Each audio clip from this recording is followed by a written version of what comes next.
Now, the second Friday night game of the season, on the second weekend of the season, gave us a pretty interesting affair. West Ham United hosting Chelsea with the away team winning 5-1 after being 1-0 down, quickly coming back and exposing everything that's bad about this West Ham team. And as much as I don't want to rub salt in the wounds, there's a lot wrong. There is a whole lot wrong. If you're a West Ham fan, you should really be considering the real dangers of what could happen as this season goes on and progresses, with or without Graham Potter, who is massively under pressure. As much as I don't think Graham Potter is the man for whatever job West Ham are trying to do, I also think the problems lie a lot deeper. A lot deeper. There are some serious issues with this team, more than I think can be fixed with A, whatever time they have left in the transfer window, and B, with certain different styles. I just think the basics, the qualities that we all want on our own football teams are lacking in this West Ham team. Chelsea, though, punished them, and rightly so, with the quality they have on the pitch, did the job that needed to be done. They put them out of the misery. The old boy was growing sick. It was time to take him out to pasture and shoot him in between the eyes, and that's what they did with old Yeller. But before I get into the meat and potatoes of this analysis video, just want to ask, if you get to the end of the video and you like it, if you could please express that through showing the like button, I would greatly appreciate it. It helps the algorithm, helps us show up in places and get seen by more people. Obviously, don't want you to reflect a feeling on this video that doesn't actually tell me what you're feeling, so only like it if you feel like I've deserved it enough. I just appreciate your feedback, good or bad. Thank you. We'll get on to the analysis. As you can see by the on-the-ball shape of Chelsea, it was a 3-1-3-3, and that would be with Cucurella tucking in at left centre-back, with Gusto moving up and supplying the width on the right-hand side. This gave the invitation for Estavio, who came in for the injured Cole Palmer in the build-up, to come into the right half space, with João Pedro in the centre and Enzo Fernandez in the left half space, Neto on the left, the lap up front. And West Ham were in this weird zone of low block, sitting off, trying to restrict space, while also man-to-man pressing that could eventually turn into full man-to-man and a higher press, depending if certain triggers are activated, which there isn't inherently wrong, but generally, high press man-to-man, low block zonal. It doesn't always have to be that specific, but that is the general rule of thumb, I always feel like. But it just felt like Graham Potter was in this weird mix of ideas. Should we catch him off guard in the defensive sense, or should we drop off and restrict space in our more defensive zones? Fuck it, both. They won't know what's coming. Neither will we. And the issue with that is with man to man, you give up space, you surrender territory in certain zones of the pitch, with the idea that if you win the ball back, you're in a really advantageous position to get a shot away or at least create a really good chance. You do that closer towards your own goal. A, you've still got a lot of work to do to create a chance, and B, whatever you've risked to win the ball is now leaving your box and your defensive line seriously exposed. And how that happened was with Fulkrug dropping onto Caicedo with Bowen and Paquetá in line with him, who were ready to press Chalobah and Cucurella. You get Souček dropping onto Pedro, Ward-Prowse to Enzo Fernandez. And to equalise that midfield zone, you get Nath Aguerd coming up from his left centre-back position onto Estavio, which left West Ham looking more like a back four, with Kilman and Todibo sort of doubling up on the lap, Wan-Bissaka and Juve moving out to the fullbacks. And this would be triggered. But the thing is, Chelsea had a plan to deal with the trigger even if it was successfully pulled. And that came through Liam Delap, who didn't have his best game, but it's clear to see what he offers this Chelsea team. And so let's just say a full crew jumped onto Caicedo, Bowen and Paquetá onto Chalobah and Cucurella. Ward-Prowse would then jump onto Caicedo, which would then give invitation for Todibo to jump onto Enzo. And this left Liam Delap one-on-one with Kilman. And the fun part for him was space either side that Chelsea could hit through long diagonal balls into these areas for him to run the channels, turn him and get a shot away. That's Liam Delap's bread and butter. Or if he couldn't get a shot away, then he was at least in a good position where he can use his physicality to link up with Chelsea's wide players, their attacking midfielders, of which there were plenty of, where they could run off the back of West Ham markers and get into really good goal scoring positions. And that's kind of the issue in all of this, is the lack of athleticism that West Ham have. Really, really slow, sluggish team, hard to watch. Look like it takes a lot of effort to cover ground and chase markers. Cracking at walking football, but nothing else really. And so when they had to transition between that block and high press, it looked painful. And there was countless times where they gave away so much space right from the off. So if I just pin this back, so the first bit of surrendered space would come from full crew jumping onto Tosin, which would leave obviously Caicedo as the free man. And you'd get two things happening. One, Ward Prowse wouldn't come up to press Caicedo. Maybe the distances were too high, which it felt like there were between that midfield three and front three. So it meant that Tosin could either slip the ball through, play a ball to the wider centre back, who could then bounce it off to Caicedo, who then had time to turn, run with the ball, and thread passes in between the West Ham players. Fulcrum did a terrible job then of dropping back onto Caicedo to try and win the ball back. So Caicedo was a one-man midfield against nobody, and he could start playing. But then, on the odd chance that Ward-Prowse would come and press Caicedo, leaving his central midfield zone, you wouldn't always get Todibo coming to press into this position here. Todibo, the hype this bloke came with has not been fulfilled whatsoever. He is. I don't want to over exaggerate because I try not to be too arrogant in my position of just being a chubby little bastard that's just sitting here analysing games and I've never played anywhere near to the level. I feel like it's only fair that I reflect what I'm actually feeling when I'm speaking about someone. And Tadebo's bad, isn't he? Like Tadebo is a bad centre back for Premier League level.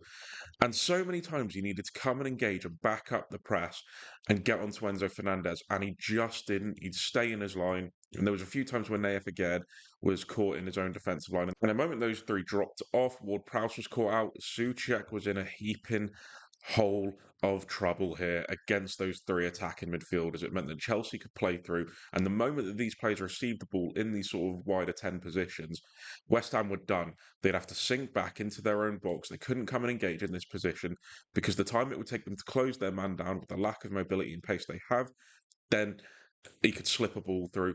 Runs could be found. The space is opened up. Chelsea can attack it. And they have an overload in this position anyway because Bowen, Paquetá, Ward-Prowse and full crew were not going to be able to cover space in time and get back.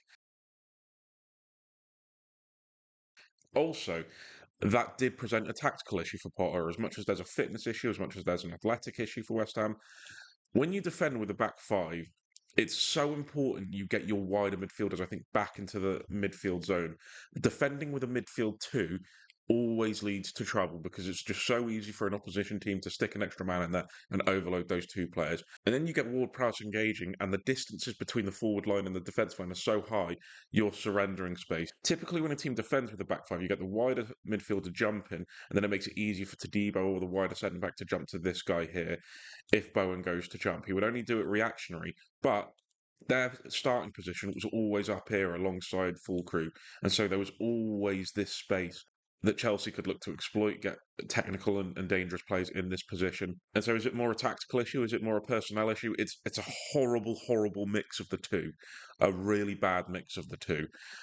And it would typically come through the right hand side where Chelsea had their most dangerous positions, with the Starvio using his dribbling in tight situations, the lap using his back to goal play to link up, Gusto overlapping on the right hand side, pinning Juve back. Jao Pedro, I feel like, would always come over as well and assist these areas. Got a good cross away for the second goal. And Estavio used a lovely bit of dribbling to get in on this right hand side, find his way into the box and cross to the back post where Enzo Fernandez made a late run into the box, got in at the back stick and put it in the back of the net. And West Ham's biggest issue was this far post when it came into the box defending aspect of the game. Todibo would not move in line with his centre backs. Again, to get beaten, he'd try desperately to make up and track Stavio. Kilman would get into a half decent position. Keep in mind, his main focus is Liam Delap. And so would try and cover the box, try and cover Liam Delap. He needed Todibo, who's in the more advantageous position because he's in line with him. He's seeing him, so he can move quickly in accordance with Kilman. He can react. Boyd does not look interested. Does not look interested. I feel like this is a period of West Ham that we'll be talking about certain players letting them down, and I feel like Tadebo's name will get mentioned because just simple aspects of staying in your line while defending, not letting a man go free, he just consistently fails at. So would leave this space free in the box. Wan-Bissaka was caught ball watching on more than a couple of occasions, letting Pedro Neto get in front of him for the second goal, not reacting quick enough to get to Enzo Fernandez, who was left free. And it was a mess at that back post of a lack of minerals, a lack of real fight to try and do the right thing and make yourself tough to beat. And it was so easily gettable for Chelsea. And it was West Ham's default, to be fair, to then when they're under serious pressure, they'd end up sagging into their own box. And the fact you make yourself so easy to score goals against when you have near enough your entire back five in the box just shows that there is a fragile mentality within this group that's really concerning if you're a West Ham fan. Like, forget quality. This is something much deeper. This is a worrying sign of a really mentally weak football club. And then when they would sag deep and Chelsea maybe couldn't penetrate and they'd look to recycle it to the players coming short, what your defensive line needs to do is then push up out the box to try and squeeze them back up the field and force them back. West Ham didn't. Stayed in the box, stayed deep, sagged as low as they could, and it just meant Chelsea could sustain more attacking moves in and around the penalty box and get more likely to get off goals, win set pieces, win corner kicks, which they did 3 times to score. Again, West Ham aren't a small team. A lot of those are going into the box where they have men, and they're winning first and second balls, Chelsea, third balls even. So many poor things for this. Credit to Chelsea, they did exactly what they needed to do to win the game. But, I mean, West Ham could not have made it any more easier. And we'll go over how West Ham tried to approach the game, as few and far between as that was. Even in the build-up, West Ham were really, really questionable. So what you'd see here is the back three, two pivots in Souček and Ward-Prowse, Juve high up on the left-hand side with Wan-Bissaka in a more standard right-back position. And what this created was confusion for me because sometimes in a team that builds up with a back three, back five, you'll get one wing back pushing up high. That isn't strange. Juve's position isn't questionable to me. But what the rest of the defence will do is switch into a back four with the wider centre back on his side pushing up into a full back position to cover. But West Ham didn't do this. It just felt like a back three with one wing back. It felt strange. It felt a bit, I don't know, just as if he was just trying to play players in what positions they wanted to play without thought of how it all worked together and how cohesively acceptable it was. And Chelsea would press high, as you can see here, the front three on the back three, Pedro and Fernandes on the pivot. Cucurella would do a dual job in between Bowen and Wan-Bissaka, getting close to Wan-Bissaka, dropping into Bowen. He's got the pace and he's got the energy and athleticism to do that. And West Ham's problem in an attacking sense, they've got a real lack of a direct threat. They've only got the direct threat of full crew, but the issue is to be a counter-attacking side, you've got to have pace and be able to get in behind and stretch a back line. West Ham don't. Bowen, you could argue, but I've never viewed Bowen as particularly quick. I've always thought his positioning and his movement was what got him into really good positions where he could get his goals up, but I've never viewed him as a quick counter-attacking player. And they also lack the technical quality in midfield to play out. Souček and Ward-Prowse, they're not going to receive it on the half turn and look to play through the thirds. Didn't present much of an option. The only little joy they got was in the second half when Potts came on and added a little bit more quality into that midfield and was showing for the ball, looking for it, getting it on it, and trying to get West Ham playing up the pitch. But it shouldn't be left to a blooming kid from the academy to do that. I mean, and by that point, the game was already done. West Ham were low on confidence as it is, and try as he might, it just didn't reap the rewards. You get Paquetá dropping off into this sort of left half space position. He would be tracked by Chalobah, and he could get on the ball and turn and try and produce that little moment of magic as he did for the goal. Sanchez could have done better for it. And Chalobah did his job well. Apart from that time, he dropped off, got caught a bit too deep, didn't engage. But other than that, he was a pretty sound performance. Gusto on Juve, Cucurella getting back in at Bowen, tossing against full crew, matching physicality for physicality. And Caicedo would be the spare man. He'd look to fill gaps, use his reading of the game and his energy to react to space opening up, filling that, or react to a free man if one of the Chelsea players lost. And to be fair to Caicedo, we all know how world class he is at that. And I can't really remember him ever having to do that because West Ham didn't cause Chelsea enough problems for them to lose a marker or get free in a bit of space. Without that moment of magic, I have no clue how they were getting up the pitch. And as a result, it just exemplified why this was a really, really poor West Ham performance. But I'd love to know what you guys think. Let me know down in the comments below. And as I say, if you made it to this point in the video, I'd love for you to tell me what you thought of this game, what you think I missed, anything you have to say about this game, please let me know. Like the video if you like it, subscribe if you want to see more, and I'll see you in a bit, lads.